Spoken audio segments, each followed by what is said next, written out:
할렐루야, 우리 주님을 찬송합니다. 여러분 안녕하세요. 하나님 말씀 공부하는 시간입니다. 꿀속이 보약교 D 1년 1독 성경 통독학교 2024년 7월 22일 월요일 말씀 힘차게 출발하겠습니다. 오늘의 본문은 이사야 36장에서 39장의 말씀입니다. 저는 어제 주일은 거제 영광교회에서 참 아주 은혜스러운 시간을 갖고 예배하고 왔습니다. 오늘 이사야 36장 39장 말씀 공부하기 전에 성경에 있는 것을 찬양으로 하는 게 우선 많이 있는데 그것부터 우리가 하면서 성경 말씀을 친근히 해야 되겠습니다. 오늘은 그거 한번 한 장 같이 하고 말씀 공부하겠습니다. 그가 찔림은 우리의 허물을 인하며 그가 상함은 우리의 죄악을 인하며. 이사야 53장 5절 6절 말씀 함께 찬송하고 시작하겠습니다. 그가 찔림은 우리의 허물을 인하며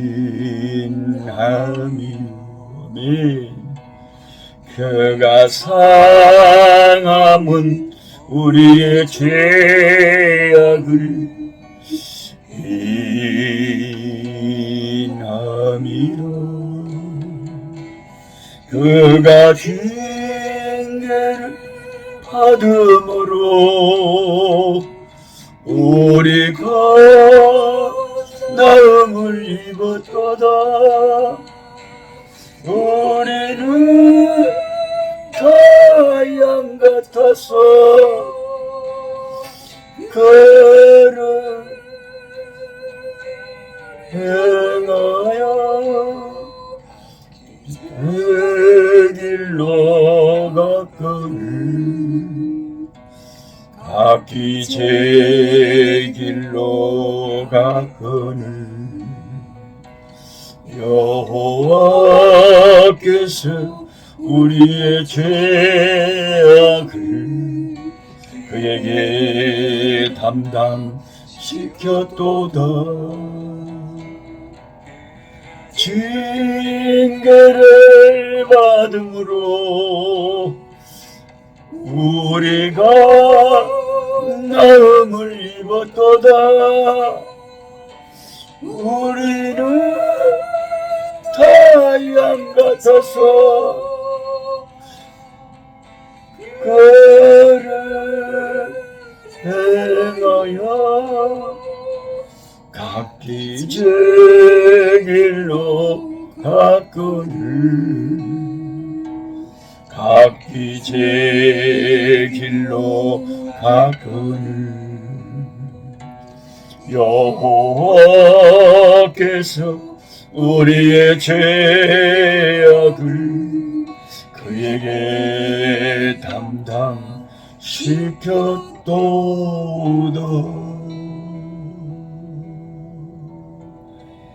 아멘, 아멘, 할렐루야, 아멘. 이사야 53장은 생생한 주 예수 그리스도의 십자가를 예언하는 그 선지자의 말씀이라 우리가 지금 이사야 말씀 공부하고 있습니다만은 얼마나 이렇게 찬양으로 다 이미 만들어서 부르는 것부터 우리가 자꾸 부르면서 성경 말씀을 친근히 해야 되겠어요. 너무 좋습니다. 너무 은혜스러워. 이사야 36장부터 39장까지는 이사야 선지자 당시의 유대 왕이었던 히스기야 왕의 그 굵직한 은혜의 스토리가 다시 소개되어 나옵니다. 이사야 선지자하고 히스기야 왕이 뗄래야 뗄 수 없는 그런 관계이기 때문에 또 한 번 히스기야 왕의 스토리가 나옵니다.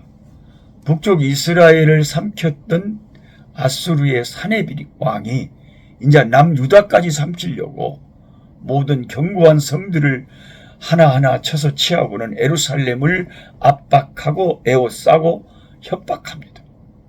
그는 자신의 희야 장수 랍사게에게 대군을 주어서 예루살렘을 포위하게 하고 유다 말로 하나님을 조롱하며 항복을 종용합니다. 유다 백성들 다 들으라고. 이 기가 막힌 절체절명의 순간에 기도의 왕, 히스기야 왕의 별명은 기도의 사람. 기도의 사람 하면 히스기야 왕. 기도의 사람 히스기야 왕은 굵은 베옷을 입고 이제 애통하는 모습이죠. 하나님의 성전으로 나아가서 신하들과 함께 하나님께 통성으로 합심해서 기도합니다. 그는 이사야 선지자에게도 기도를 요청하고 적군이 보낸 협박문을 하나님의 제단 앞에 펼쳐놓고 다음과 같이 하나님께 아뢰입니다. 그룹 사이에 계신 이스라엘의 하나님 만군의 여호와여, 주는 천하만국의 유일하신 하나님이시라. 주께서 천지를 만드셨나이다. 여호와여, 귀를 기울여 들으시옵소서. 여호와여, 눈을 뜨고 보시옵소서.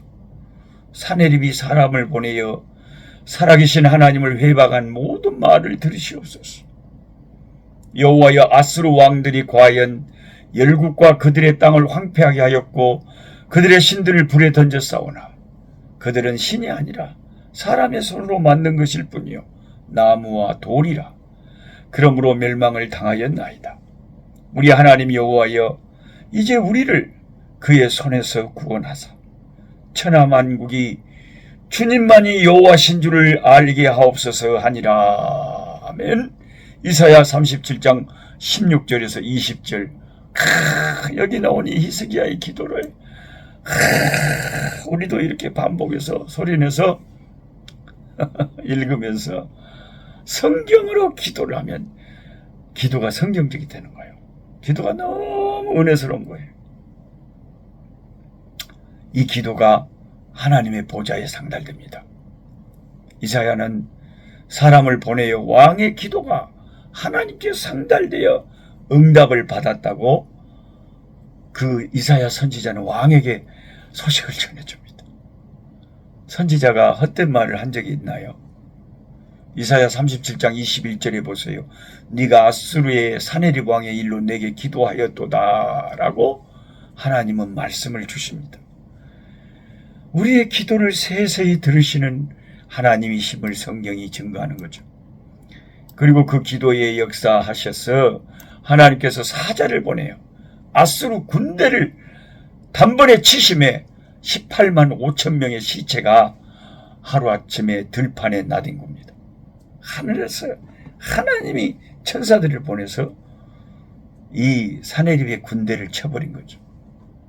그들이 조롱하던 여호와 하나님, 그들은 힘 한번 제대로 써보지 못하고 하나님 앞에 나가 떨어졌습니다.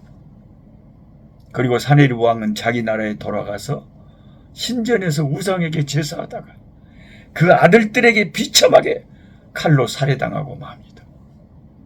자신의 권력을 믿고 기고만장하던 그의 최후가 이토록 속절없이 물거품처럼 사라져버립니다. 여러분, 우리가 하나님 앞에 아무것도 아닌 티끌과 같은 존재임을 잊어서는 안 됩니다. 그리고 38장부터 히스기야가 병들어 죽게 됩니다. 죽을 병에 걸렸어요. 오늘날로 말하면 암에 걸린 거예요. 그런데 그 죽음의 병에서 어떻게 기도로 회복되었는지를 또 기록하고 있습니다. 그는 병이 깊어 죽을 테니 유언을 남기라는 사망 통지를 선지자에게 받았지만 포기하지 않고, 선지자가 이제 유언 남기고 죽으세요. 사망을 선고했어요. 그런데도 포기하지 않고 이번에는 또 하나님 앞에 다시 한번 나아갑니다. 그는 모든 위기의 순간에 기도로 문제를 해결하는, 기도로 돌파해가는, 기도가 체질화되어 있는 신앙을 가진 자였습니다. 그는 하나님 앞에 슬프게 눈물을 짓고 울면서 이렇게 말합니다. 하나님, 제가 우상들을 치우고 하나님 마음을 기쁘게 했던 과거에 그 선한 행동을 주님 기억하시지요? 저 한 번만 살려주세요. 이 기도가 하나님의 마음을 또 움직입니다. 하나님은 이사야 선지자 입술을 통해서 내가 네 기도를 들었다. 네 눈물을 보았다. 그렇게 말씀하시면서 15년의 생명을 더 살도록 연장해 주십니다. 여러분, 히스기야 이 이름의 뜻을 아셔요? 혹시 펜이 있으신 분은 히스기야 뜻을 적어 놓으시기 바랍니다. 그 뜻은, 히스기야란 뜻은 여호와는 강하시다, 또는 여호와는 나의 힘이시다, 여호와는 강하시다, 여호와는 힘이시다 라는 뜻입니다. 히스기야는 약했지만 그가 의지하는 하나님은 강하셨습니다. 저와 여러분은 약하지만요, 우리가 섬기는 하나님은 우리처럼 약하지가 않습니다. 권세와 능력이 한이 없으신 분이십니다. 이 능하신 하나님을 믿고 사는 우리들은 히스기야처럼 위기를 당하면 기도를 통해서 그 강하신 하나님을 체험할 수 있는 기회로 삼아야 됩니다. 우리의 삶은 히스기야처럼 기도가 체질화돼야 되는 거죠. 오늘 집을 나서기 전 기도했나요? 오늘 받을 은총 위에 기도했나요? 기도는 우리의 안식, 빛으로 인도하리. 앞이 캄캄할 때 기도 잊지 마세요. 히스기야가 25살 때 왕이 돼서 15년 동안 선정을 베풀고 종교 계획을 일으키고 다윗의 길로 행하였고, 위기의 순간마다 하나님의 보좌를 움직이는 기도로 그 위기를 돌파하면서 15년을 더 살게 됩니다. 문제는 그런 축복 후에 오는 안일함과 교만함이 그의 발목을 잡게 되었습니다. 그가 15년을 더 살면서 바벨론 왕이 보낸 사절단에게 예루살렘 성전의 모든 기구와 보화를 자랑하듯이 낱낱이 보여준 것이 선지자 이사야의 책망을 받게 되었습니다. 그리고 새롭게 생명을 연장받고 난 다음에 얻은 아들인 므낫세라는 아들이 나중에 대를 이어서 왕이 되었는데, 그는 아버지를 닮지 않은 폭정과 우상 숭배를 너무 심하게 해서 유다 멸망의 단초가 됩니다. 이런 비극적인 히스기야의 후반기의 생애를 보면서 어떤 사람들은 차라리 병들었을 때 기도하지 말고 죽었어야 된다, 오히려 그게 축복이었을 거라고 생각하는 분들도 있습니다. 이사야 선지자가 유언 쓰라고 할 때 유언 쓰고 죽었으면 큰 못된 아들이 일어나서 유다를 망하게 하진 않았을 거 아닙니까?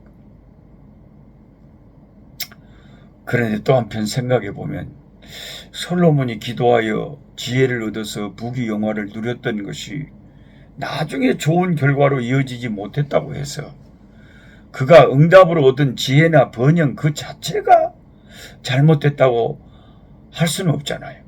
히스기야가 15년을 더 살게 된 것은 분명히 축복이죠. 문제는 축복을 받았을 때 교만하지 말고 겸손하게 그 축복을 선용하는 것이 중요한 것이 아니겠습니까? 저는 제 혼자만의 착각인지 모르지만 자주 제가 속으로 저 혼자 생각하는 게 뭐냐면, 아니 하나님이 나한테 무슨 복을 이렇게 크게 주려고 나를 이렇게 낮추시나, 나를 이렇게 찌끈찌끈 밟으시나, 내가 얼마나 죄인인가를 절실하게 깨닫게 하시나, 하나님이 나를 도대체 얼마나 크게 쓰시려고, 내가 교만할까 봐서 미리 이렇게 선수를 치시나? 내가 뭐 착각인지 모릅니다. 김치국을 마시는 건지 몰라요. 하여튼 그래도 그런 생각이 들어요. 하나님이 하도 되게 나를 이렇게 드러나지 않도록 나를 숨기시고, 예. 조금 뭐 알려지려고 그러면 하나님이 확 내리쳐버려요. 조금 뭔가 되려고 그러면 하나님이 확 밟아버려요. 자꾸 숨기시는 것을 내가 느껴요. 예. 그래서 하나님이 나중에 겁나게 크게 쓰시려는가? 그때 교만하지 말라고. 하나님이 축복하실 때 교만하지 말라고. 이렇게 나에게 신경 쓰셔서 겸손을 연단하시나? 그런 생각을 합니다만은 하여튼 모르겠어요. 근데 하여튼 결론은 뭐냐면 우리 축복받았을 때 하나님 우리를 크게 쓰실 때 교만하면 히스기야처럼 된다 그 말이에요. 축복 안 받은 게 차라리 나은 수가 있다 그 말이에요. 예. 하나님이 나를 차라리 크게 안 쓰신 게 나을 수가 있다는 거죠. 그래서 하나님, 주님 우리에게 복을 주셨을 때 그 복을 능히 소화할 수 있고 다윗처럼 정말 겸손하게 하나님께 참 온전히 영광 돌릴 수 있는 축복이 되도록 그런 축복을 허락해 주시옵소서. 그렇지 않다면 아예 주시지 마십시오. 아예 나를 크게 쓰시지를 마십시오. 그런 제가 그 교훈을 나누고 싶습니다. 하나님 아버지, 오늘 또 달고 오묘한 주님의 말씀, 참 놀라운 은혜의 말씀 묵상합니다. 기도의 왕 히스기야, 그가 외부의 침략을 받았을 때도 하나님께 간절히 기도해서 응답받았고 개인적으로 죽음의 순간에도 기적적으로 살아났습니다. 하나님 우리에게 복을 주시고 하나님 우리에게 한없는 은혜를 베풀었을 때 우리가 교만하지 않게 하시고 더 낮아지게 하시고 더 오직 주님의 영광만을 드러내는 겸손한 종들 되게 하여 주시옵소서. 예수 그리스도 이름으로 기도하옵나이다. 아멘.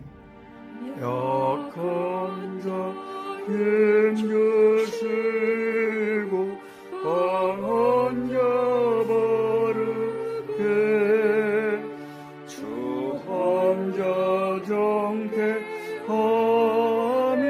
주님의 뜻이라. 해 아래 압박 있는 곳 주 거기 계셔서 그 팔로 막아 주시옵소서.